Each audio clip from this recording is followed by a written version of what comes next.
Let's beat the waiver wire next on Fantasy Football Today in 5. Welcome to FFT in 5. I'm Chris Towers. I'm here with Dan Schneier, and we are going to talk about some beat the waiver wire targets to get ahead of Week 10. So what we're doing is looking for guys who could be hot prospects on the waiver wire for next week. See if you can add them today or Sunday morning before the games start. And then we'll talk about a couple of storylines for Week 9 that we're going to be keeping an eye on. But I want to start just a reminder. James Conner is set to come back from IR. It actually, in listening to Jonathan Gannon's quotes this week, kind of sounds like James Conner could have been back this week, and they just, put him on IR thinking it was going to take a little longer. So he'll be back in Week 10. He's 93% rostered in CBS fantasy leagues. That means he's been dropped in at least a few. Make sure he's available. He's not available in your leagues. He's 83% if you play in ESPN leagues. So that's one. What do you expect from James Conner with Kyler Murray coming back?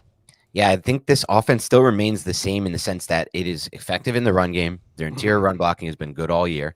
And so they're still going to operate through the run game. So I think his role could just extend to the point where he's just scoring more because Kyler Murray is able to move the offense more. So I like everything about it. All right, another beat the waiver wire running back I like to target. I've stashed him in a few leagues. Chase Edmonds is only 4% rostered. The big thing here is just Rachaad White's been really effective in the passing game. That's what we expected. He's been, by some metrics, the worst running back in football when it comes to running the ball. I think he's either last or very near the bottom in rushing yards over expected this season. So I do think there's an opportunity for Chase Edmonds, who has been a viable playmaker in the past, to carve out a role in this Buccaneers offense. So that's one I'm keeping an eye on. It would take a Rachaad White injury for there to be much upside there because Rachaad White's going to have the passing game role, but someone to keep an eye on. And then I want to get your thoughts on a couple of young wide receivers, specifically Wan'Dale Robinson for the Giants. He's 19% rostered. Giants are going to have Daniel Jones back. Wan'Dale Robinson's best game this season came with Daniel Jones at quarterback. No Darren Waller, so the top target in this offense is gone. What do you think we're going to see from Wan'Dale Robinson? Obviously, he's still coming back from the torn ACL, so it's not clear if he's 100% healthy yet. It seems like he is, though, based on his film and then based on how they've used him and how willing they have been to use him. And one thing about Wan'Dale Robinson that profiles really well with the comeback of Daniel Jones is he wins on all those underneath routes, and that's where Daniel Jones likes to go with the football. He reads the football field. I always joke he reads the field low to low instead of high to low on some of those half-field reads. So he's looking for those in-breaking routes and for those crossing routes and things that Wan'Dale will run. So I think there's a chance for really good volume. If you look at Wan'Dale's last game before he tore his ACL last year against the Lions, he went over 100 yards and became the focal point of the passing game. And so I still think that was originally and ultimately the idea of bringing him onto this roster 2 off seasons ago. So I like him a lot in PPR leagues. All right, let's talk about another wide receiver rookie. You and I aren't necessarily the biggest fans of Jonathan Mingo as a prospect, but Bryce Young looked better last week. We did get the biggest game of Jonathan Mingo's career. He had 4 catches for 60-plus yards, had a long 40-yard catch and run in this one.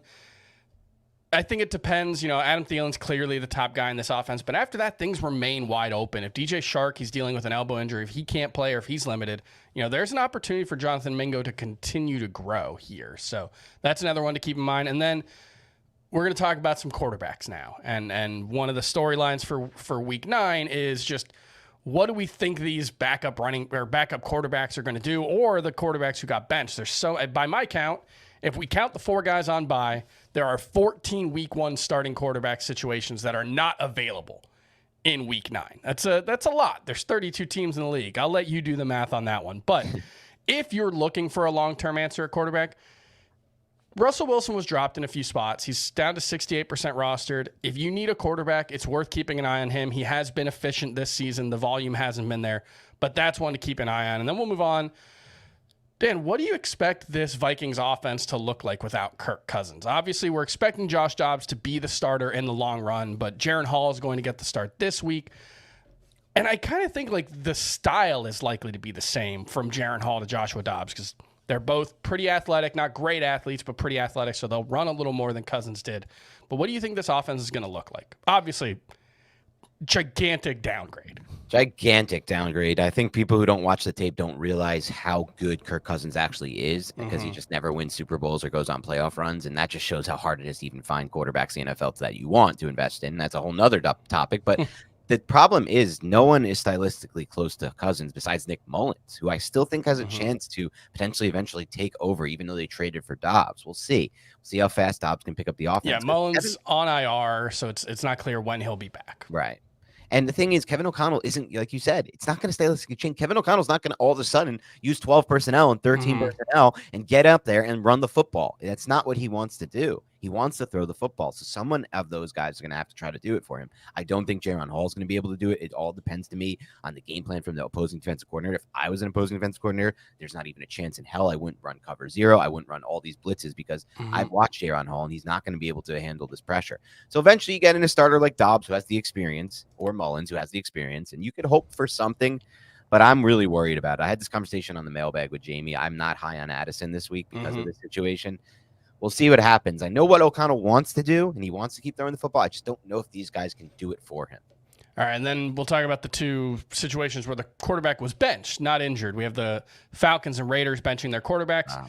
Do you think Taylor Heineke and Aiden O'Connell are going to jumpstart these offenses?